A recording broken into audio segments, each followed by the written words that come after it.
आइए बात कर लेते हैं कुछ बेशर्मों की, सॉरी, कुछ ऐसे लोगों की जिनके बारे में आप तय नहीं कर पाते कि उनको कहना क्या है। बेशर्म तो हमारे मुंह से वैसे ही निकल गया, लेकिन आप खुद परेशान होते हैं कि ऐसे लोगों को कहा क्या जाए। बेशर्म कहा जाए, एहसान फरामोश कहा जाए, या फिर गद्दार कहा जाए, या फिर किन हार्ड अल्फाज से उनको मुखातिब किया जाए, या फिर उनको नजरअंदाज कर दिया जाए और उनको माफ करके उनके ही हाल पे छोड़ दिया जाए। ये आपके मन में तमाम तरह के सवाल आते होंगे। बहरहाल ये आपका एक ऐसा सवाल है जो अक्सर आपके मन में आता होगा और आप उसके बारे में तय करते होंगे कि आपको कहना क्या है।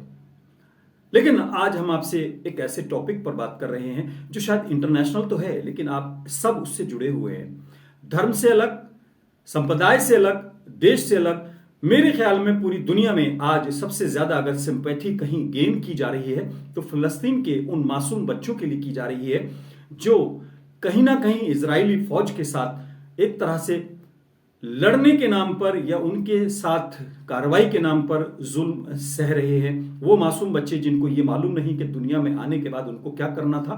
हम उस कन्फ्लिक्ट में नहीं जा रहे कि हमास की क्या लड़ाई है, इजराइल की क्या लड़ाई है, फलस्तीन की क्या लड़ाई है, रफा में क्या हो रहा है, गाजा में क्या हो रहा है। लेकिन उन मासूम बच्चों के लिए हर दिल में हमदर्दी है।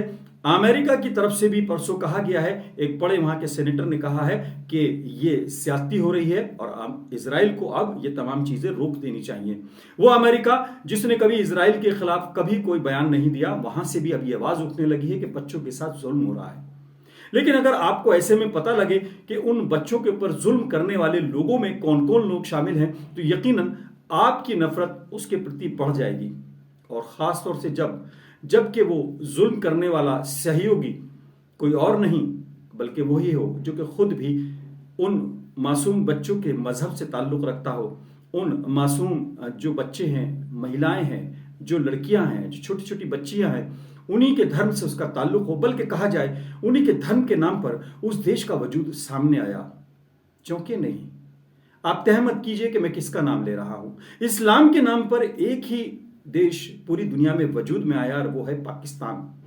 मुमलकत खुदा दाद, इस्लामिक रिपब्लिक ऑफ पाकिस्तान, ये तमाम वो नाम हैं जो कि पाकिस्तान के साथ जुड़े हुए हैं। अगर आपको ये पता लगे कि पाकिस्तान से खतरनाक वेपन्स बनाने के नाम पर और वहां पर एक्सपोर्ट किया जा रहा है और इजराइल को भेजे जा रहे हैं, तो आप तय करें कि आप उसके बाद इस इस्लाम के नाम पर बने देश के हुक्मरान को, वहां के देश को आप क्या कहेंगे। या आपका प्रेरोगेटिव है, आप उससे प्यार करेंगे या उसके आप मजम्मत करेंगे, क्रिटिसाइज करेंगे, ये आपकी अपनी मर्जी है।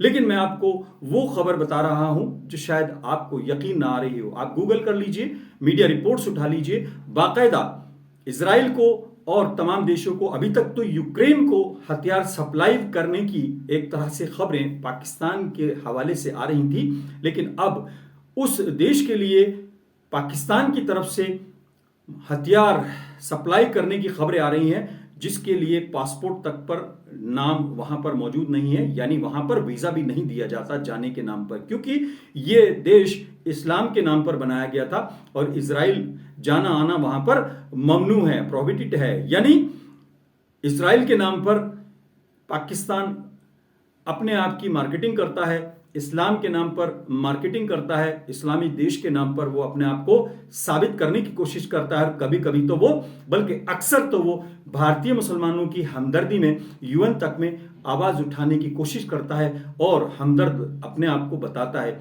लेकिन वही पाकिस्तान अगर आपके सामने बेनकाब हो जाए और इजरायली फौज को, इजराइल को हथियार सप्लाई करने में मदद करने के नाम पर उसका चेहरा सामने आ जाए, तो आप तय कर सकते हैं कि मेरा पहला वाला लफ्ज जो था, जिसको मैंने बैन कर दिया है, मैं जिसको दोहराना नहीं चाहता, वो आप कहेंगे या उसको बहादुर कहेंगे या उसको बिजनेसमैन कहेंगे।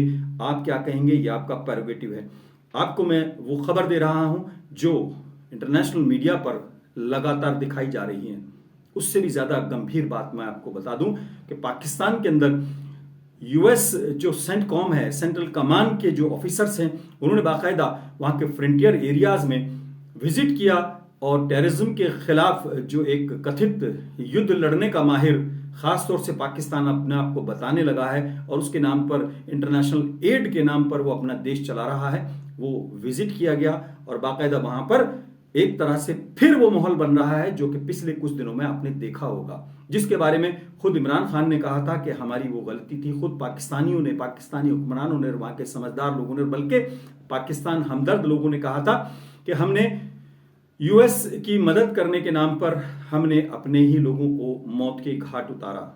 इस्लाम के नाम पर एक देश बनता है, उसके बनने के दौरान क्या क्या होता है आज हम उस पर चर्चा नहीं करेंगे। हम आपको ये नहीं बताएंगे कि उसको बनने के नाम पर जिस देश को तोड़कर वो बनाया गया, उस देश से जो लोग वहां पर गए वो अपने वतन में, पुराने वतन में गद्दार कहलाए, और जो यहाँ रह गए वो भी कहीं ना कहीं शक के दायरे में आ गए।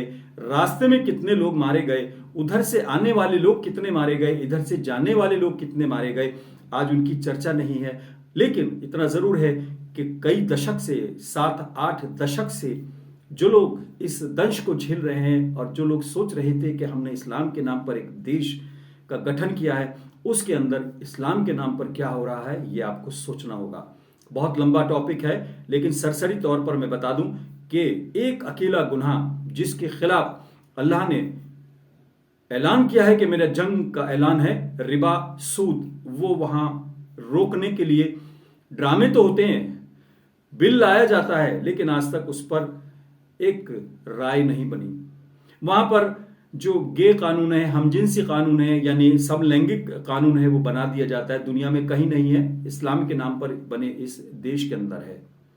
और बातें अगर होंगी बहुत लंबी फहरिस्त हो जाएगी, लेकिन अगर उसी देश के बारे में कहा जाए कि वो फ़लस्तीनियों के खिलाफ इस्तेमाल होने वाले, वहाँ के बच्चों के खिलाफ इस्तेमाल होने वाले हथियारों को सप्लाई करने में इजराइल की मदद कर रहा है और उसने अपना एक्सपोर्ट जो है वो लगभग 30 गुना बढ़ा दिया है, ऐसा कौन सा वेपन वो बना रहा है और ऐसा कौन सा वेपन है जो इजराइल उससे ले रहा है, ये सवाल बहुत बड़ा है। लेकिन इसकी डिटेल में जाने के लिए आपके पास मंच खुला है, आप कमेंट करके हमें बता सकते हैं और अपनी राय को भी रख सकते हैं। लेकिन आज सबसे बड़ा सवाल यह है कि क्या पाकिस्तान दोबारा से उसी राह पर जा रहा है जहां पर उसने 70,000 से ज्यादा जानें गंवाई थी, खुद उसके पॉलिटिशियन कहते थे।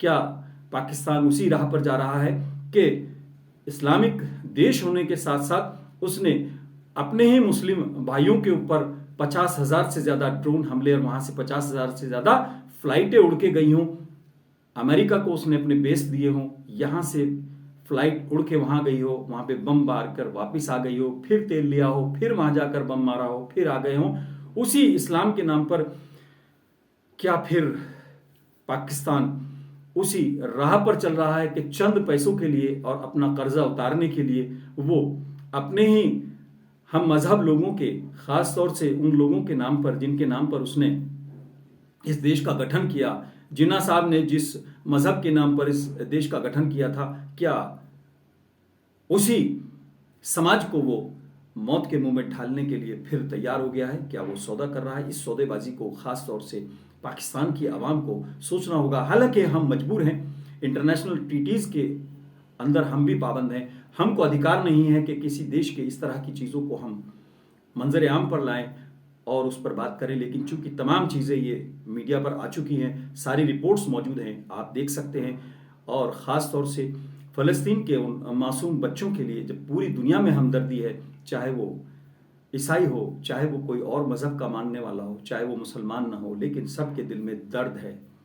लेकिन एक दिल ऐसा भी है जो उन बच्चों के लिए रोटी तो नहीं पहुंचाता, मदद तो नहीं पहुंचाता, लेकिन हथियार बेचकर अपनी इकोनॉमी को मजबूत कर रहा है। ये वही सरकार है जिसके बारे में कहा जाता है रजीम चेंज के बाद वजूद में आई है। एक बार नहीं, दर्जनों बार ये एक्सपेरिमेंट पाकिस्तान में 70 साल के दौरान हो चुका है। डेमोक्रेसी के नाम पर वहाँ क्या होता है, फौज वहाँ क्या करती है, और अवाम कैसे वहाँ पर खामोश तमाशाई बनी रहती है, इसको देखना है तो थोड़ा सा आपको वक्त निकालना होगा। इस टॉपिक पर दोबारा मैं आपसे बात करूंगा। आज फिलहाल इतना ही। अपने मेज़बान आज़ाद खालिद को इजाज़त दें।